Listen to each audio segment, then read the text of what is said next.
Amigos míos, en este nuevo grano de mostaza, quiero relacionar al Papa Benedicto XVI y la luz de Cristo en su Epifanía, es el nombre propio del día que llamamos de Reyes, la manifestación de Cristo a los pueblos, que se sigue luego ya en la vida adulta con su manifestación como hijo en la Trinidad, en el bautismo del Señor.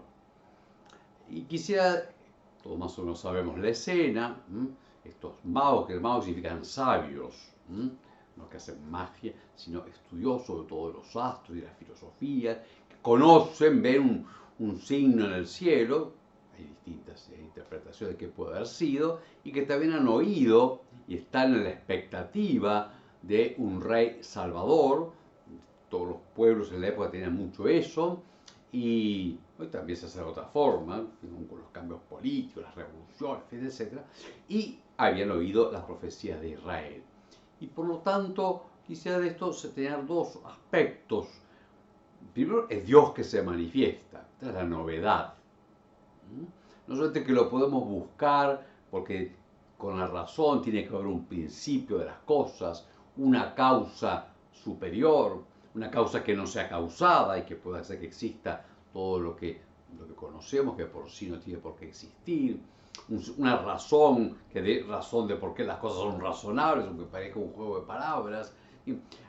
La necesidad del hombre de abrirse a lo eterno, porque el hombre está abierto a todo ser, a toda bondad. ¿Sí? Así que hay una búsqueda que podemos hacer a partir de la razón y de las cosas, pero hay otra que es Dios mismo que se manifiesta. Esa es la novedad del Dios revelado a Israel, que Dios va entrando en la historia, Dios llama, hace promesa y definitivamente en Jesucristo. Así que Él se manifiesta en la carne, se manifiesta en la humanidad de Jesucristo. Pero del otro lado, y eso lo quisiera señalar, es la búsqueda de los hombres. El Papa Benedicto, entre unas cosas que más hago, es viendo la pérdida de la fe y de la razón, del razonamiento cristiano y de la razón. Estamos en un mundo de una razón loca, se dan cosas sueltas. Yo tengo derecho a, y cualquier cosa, no, entonces ahí está suelta, como ¿no? El derecho tiene una razón, y en fin, podríamos seguir ejemplo. La búsqueda de la fe en Jesucristo, es de que la recepción del que se ha manifestado y a su vez la comprensión de él en diálogo con distintas situaciones. Y precisamente esta epifanía, por un lado está lo que los magos van a preguntar, ¿dónde tiene que nacer este rey salvador? Bueno, y ellos han ido buscando a través de signos de la naturaleza y de la sabiduría humana y van en búsqueda de la palabra de Dios. Y ellos nos dejan, en primer lugar, en sus grandes obras, el Papa Benedicto, en su predicación, ese constante esfuerzo de ayudar a que la razón se apoye en la fe y la fe también sea reflexionada con la razón.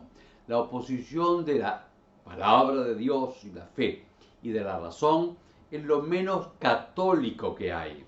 A pesar que nos dice, los racionalistas dicen, no, la fe aparte. Una razón que no se abre a todo, no es razón, que pone límites. Dios no puede manifestarse, ¿por qué no? Dios no puede hablar, ¿y por qué no? Como yo no lo entiendo, no existe. ¿Y por qué? Si tú eres limitado.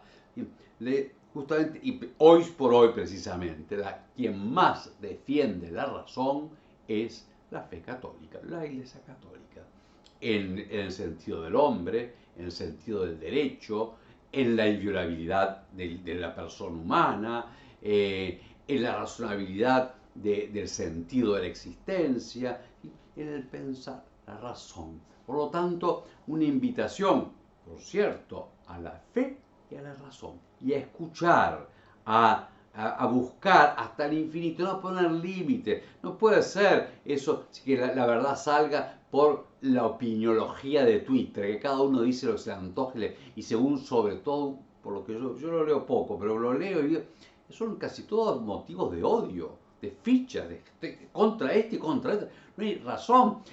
Uno ni siquiera escucha al otro. He visto con respecto al Papa Benedicto los insultos, las mentiras que se dicen. Y así no. La humildad también de hacer el camino de la razón, que no es lo que se me pasa por la cabeza, no es que lo que cada uno en un momento se le ocurrió. La razón tiene su lógica, su regla, como ya nos enseñaron los griegos. Así que el valor de la razón y de la fe, y que ello nos conduce a Jesucristo, que es el verbo, la razón, el logos, la verdad de la palabra del Padre hecha carne. Pero junto con esa búsqueda y esa apertura y ese diálogo de fe y razón, un diálogo escuchando y con razones.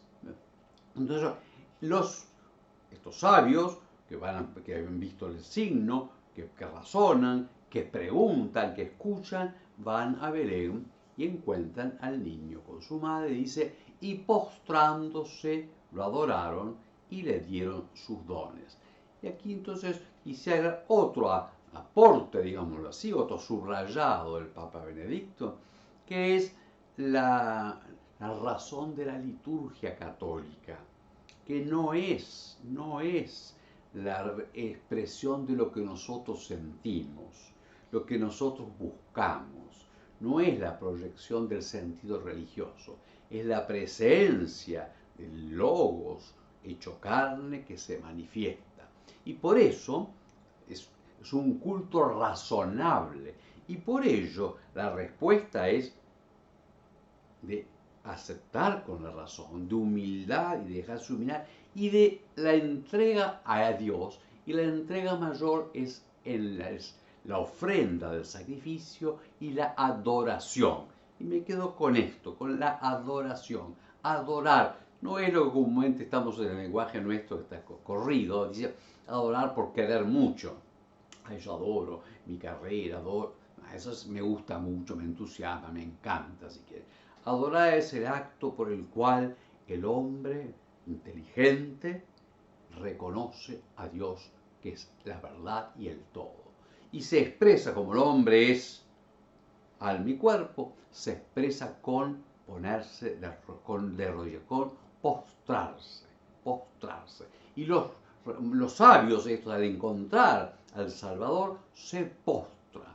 Postrarse es el acto con toda la mente y con el corazón de que reconocer que Jesús es Dios y que es la luz que ha entrado en la plenitud del mundo. Él es la luz que de algún modo, ya repito, está en toda la creación, todas las ciencias, todos los estudios van descubriendo algo de esa luz del verbo creador.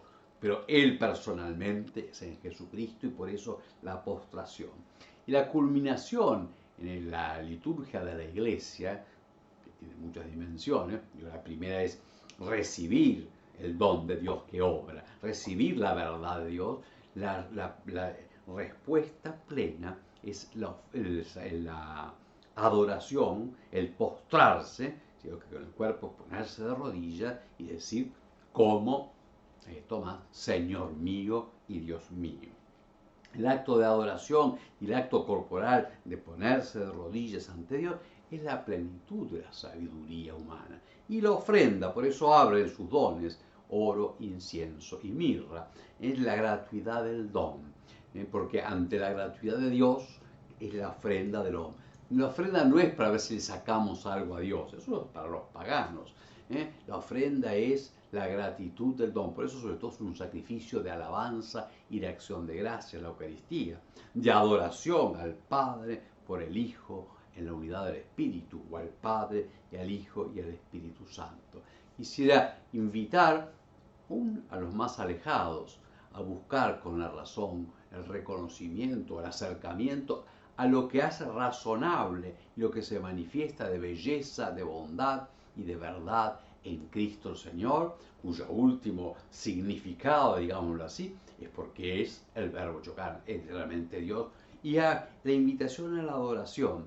Y también, y siguiendo las huellas y la enseñanza del Papa Benedicto, a los católicos a dejarse renovar en la liturgia en estos dos polos. En primer lugar, en que la liturgia se recibe, no es lo que nos gusta, no la hacemos nosotros, la da Cristo a la iglesia en el Espíritu, aún en sus ritos y su corporalidad. Y en ella somos incorporados para adorar. Para la primacía la tiene Dios, por Cristo al Padre. Decía el Papa, justamente un pequeño comentario, esto que estamos diciendo,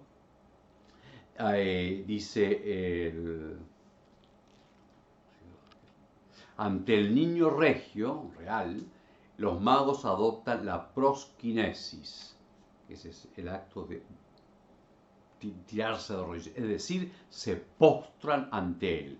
Este es el homenaje que se rinde a un Dios rey.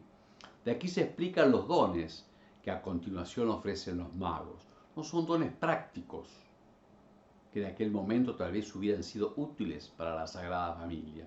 Los dones expresan lo mismo que la prosquinesis, la postración. Son un reconocimiento de la dignidad regia de aquel a quien se ofrece. El oro y el incienso se mencionan también en Isaías 66, como dones que ofrecerán los pueblos como homenaje al Dios de Israel. Dejemos al Papa Benedicto agradeciendo el don. Es un reflejo por su santidad, por su humildad, por su valentía, por su razón, por su palabra, por su catequesis, por su liturgia, por su celebración. Es un don, reflejo de la manifestación del Señor en su iglesia, en el cual muestra de lo mejor de los frutos de Dios en la iglesia. Que Él nos lleve a recibir con humildad, con razón, con obediencia de fe, la luz que es Cristo, y nos conduzca y eduque a todos a buscar la prosquinesis, la postración, la adoración, como lo decimos en la misa. Te alabamos, te bendecimos, te adoramos, te glorificamos, te damos gracias por tu inmensa gloria, Señor Dios, Rey Celestial, Dios Padre Todopoderoso, Señor Hijo Único, Jesucristo, Señor Dios, Cordero de Dios, Hijo del Padre.